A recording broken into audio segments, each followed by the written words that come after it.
You ask Tiger to calculate. This deals with linear inequalities with one unknown. The final result is x greater than -4. Let's solve it step by step. Group all constants on the right side of the inequality. Subtract 30 from both sides.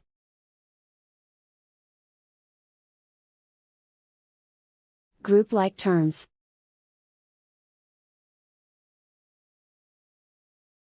Simplify the arithmetic.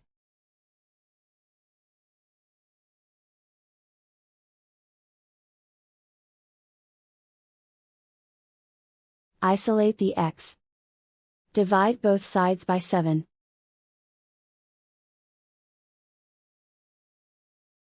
Simplify the fraction.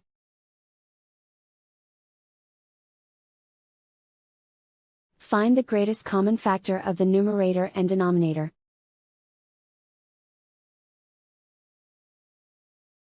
Factor out and cancel the greatest common factor.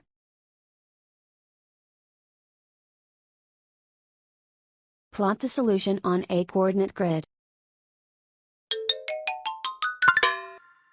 And so the final result is x greater than -4.